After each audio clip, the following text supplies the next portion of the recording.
আসসালামু আলাইকুম। আজকে আমি যে তথ্য পেয়েছি এই নির্বাচন নিয়ে এবং কি আপনাদেরকে বলবো, সাবধান সাবধান সাবধান। ঠিক আছে, কেউ ভোট কেন্দ্রে না যেয়ে শক্ত করে দরজাটা মেরে শুয়ে থাকবেন, কারণ যে কোনো মুহূর্তে হতে পারে বাংলাদেশে একটা জঙ্গলি হামলা, এবং কি যে কোনো মুহূর্তে হতে পারে বিএনপি জামাতের গ্যাঞ্জাম, এবং কি আপনারা নিজের নিরাপত্তার জন্য দিতে পারবেন না ভোট কেন্দ্রে যাইলে।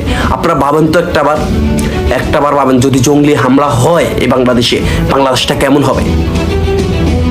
কি অরাজকতা শুরু হয়ে যাবে এই বাংলাদেশে এই ভোট নিয়ে কেন্দ্র করে, এবং কি যে কোনো মুহূর্তে হতে পারে জঙ্গলি হামলা। সেই জন্য বলছি সাবধান সাবধান সাবধান।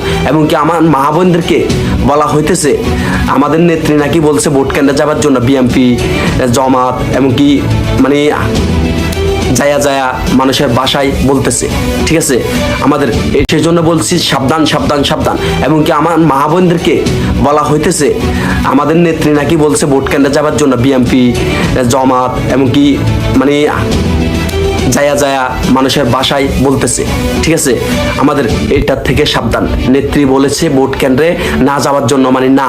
ঠিক আছে, এবং কি আপনাদের নিরাপত্তার জন্য আমি আবারও বলতেছি সাবধান সাবধান সাবধান। যে কোনো মুহূর্তে হতে পারে যে কোনো মুহূর্তে বাংলাদেশে কিন্তু হতে পারে জঙ্গলি হামলা, এবং কি মানুষের বাড়ি থেকে জামাত বিএনপি, এবং কি যে কোনো বাড়ি থেকে মানুষকে নিয়ে যেতে পারে।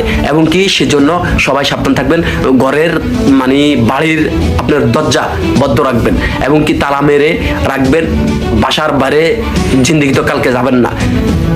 এর জন্য বলছি সাবধান সাবধান সাবধান। যে কোনো মুহূর্তে ঘটে যেতে পারে এক বিরাট বড় কাণ্ড, এবং কি আপনারা সাবধান থাকবেন। আসসালামু আলাইকুম।